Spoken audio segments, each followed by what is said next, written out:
Had about 4 cups of coffee today, so my hands are shaking, which makes this a little bit tricky, but we'll be fine.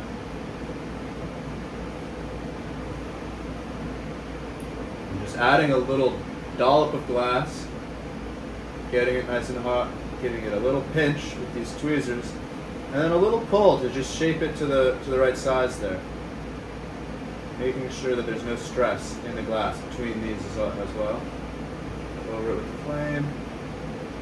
Anywhere the glass touches, it has to be a perfect weld. But if it doesn't touch, make sure that it never makes contact. I don't know if that made any sense.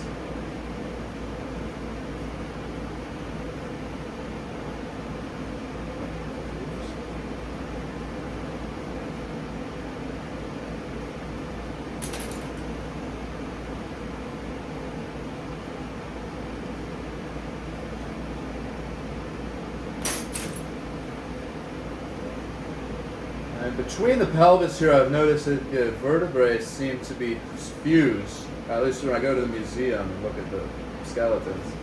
So I have one big long dollop of glass there. And I'll melt that in. Balance, balance, balance. Add that detail.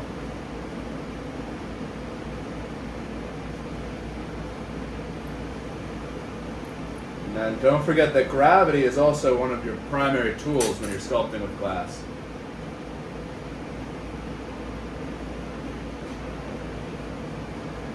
One more rib.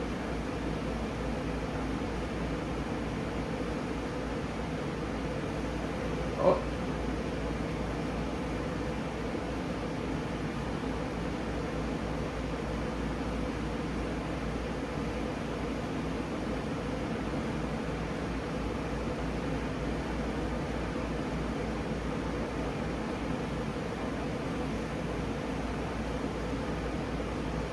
This one I'll just do a top rib.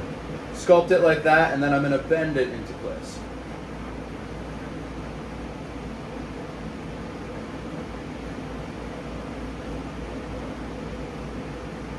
Woo! I just splashed the flame a little bit onto my finger and got nice and toasty.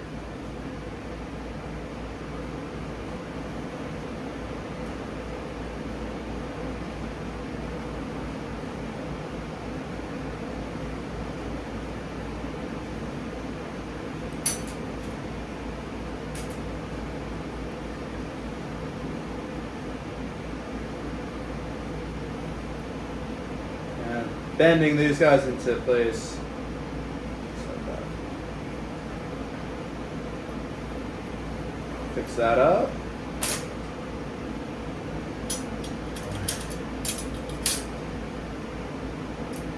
I like to split the rods in half when I'm sculpting on a small piece. The other day I was using a full rod and I fumbled it, the bottom bounced and the front of it hit me right in the face. So now I only use the half the rod, so that doesn't happen again, hopefully. This sort of looks like a T-Rex. I don't know what a Spinosaurus looks like. We'll keep it a Spinosaurus.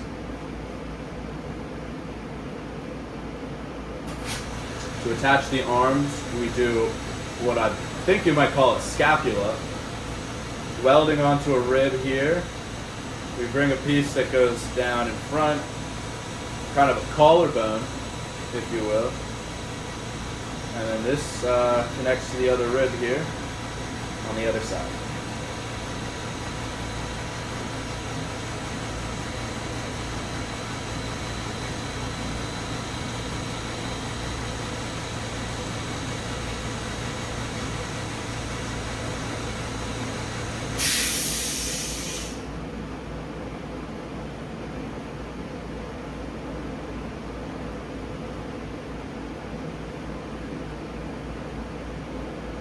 A little bit of glass here, and you'll notice I'm not worrying about a perfect weld when I add that glass.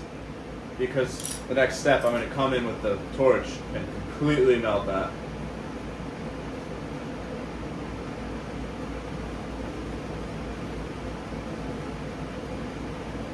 And shape that. Who knows what that's called? Collarbone.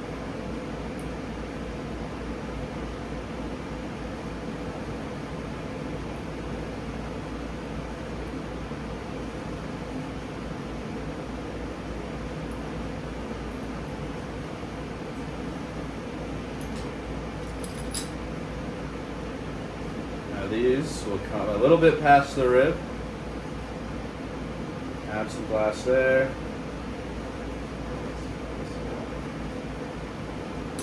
When I'm sculpting at this scale, I like to make everything a little bit beefier, almost cartoonish. And what that allows is just a stronger piece of glass that you'll feel more comfortable handling, and you don't have to worry about as much. It would be really delicate to sculpt this with really thin parts at this scale.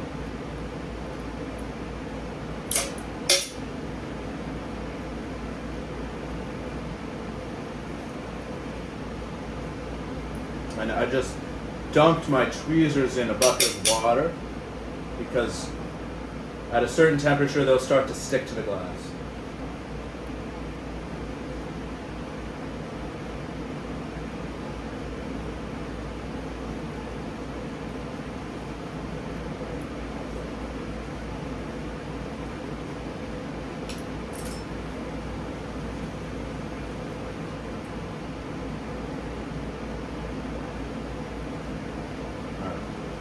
And then the arms come out attached right here.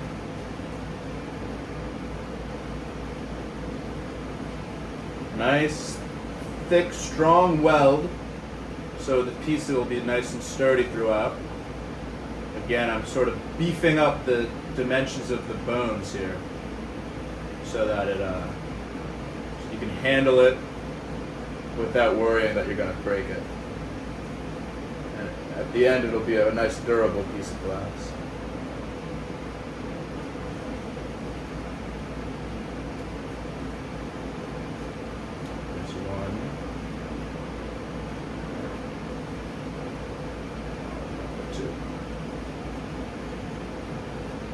This is another spot where it's important to make sure you're 100% welded into one piece of glass.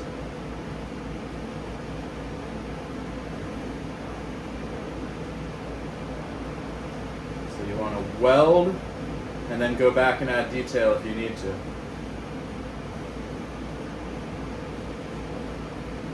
I think that this is all a little bit too low, so I'm going to melt the connection points and rotate it up a little bit.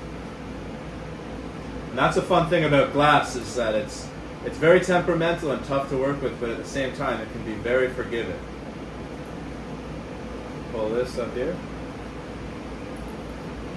Position.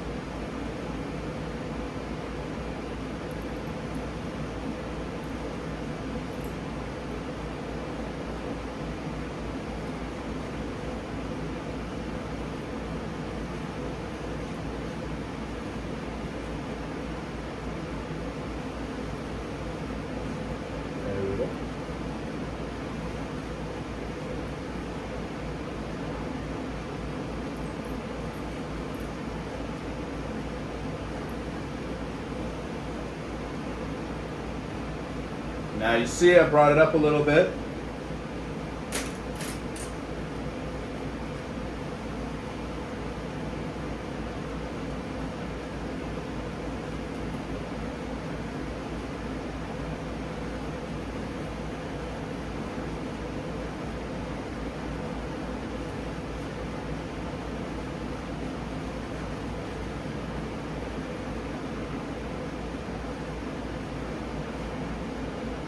It may be hard to see from that distance, but when I go in to make a weld, I'm bringing the glass to a white hot temperature on both sides, both pieces, so that as soon as they touch, the glass immediately flows into one piece.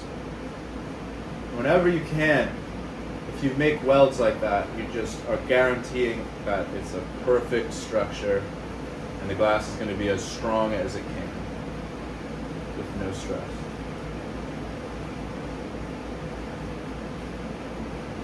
These are the two little front arms.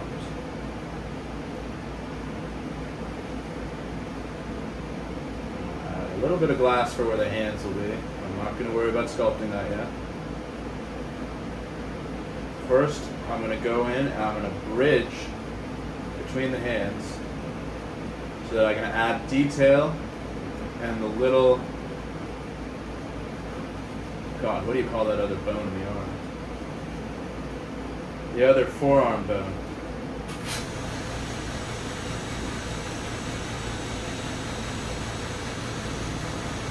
Okay, so I'm going to come in, now that's bridged and I don't have to worry about anything moving around. I'm going to go in and just beef everything up and add some detail.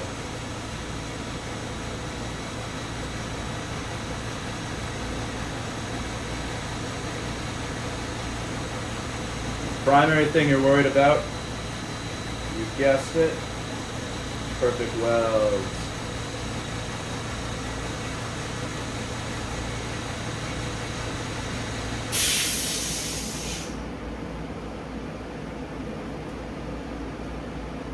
And this is where that bridge comes in handy, is I can melt this to the point where it would be flowing all over the place, but because it's scaffolded there, it doesn't move at all.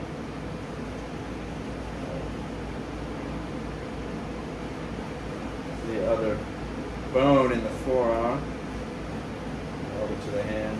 And I'm just sort of getting the glass in place because I can then use gravity and the torch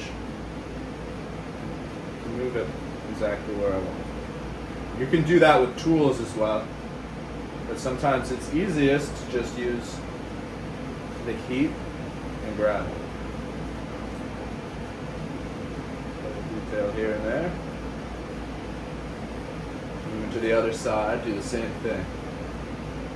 Add a little bit more meat on this upper arm bone. Bring it out wide. Make sure that it's perfectly welded in. And then I'll add the other arm bone.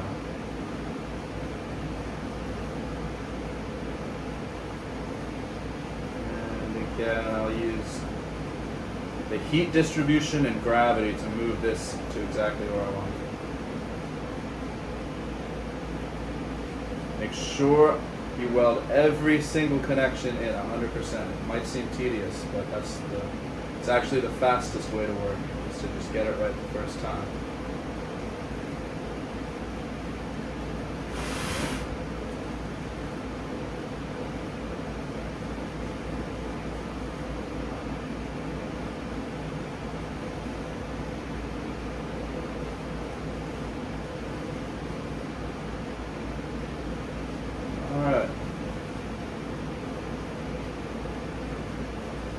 Pretty good. Whoa. Accidentally tacked that? No problem. And I want to just add a little bit more glass here so that all of these pieces are a nice consistent thickness. We're not having a thin welded to a thick, welded to a thin, or anything that could make the structure weak at the end product. Just a continuous diameter of glass moving all the way from the rib, through that bone, through the arms. A little more detail in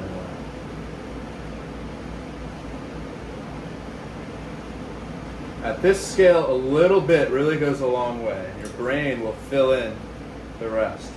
It's like drawing a cartoon.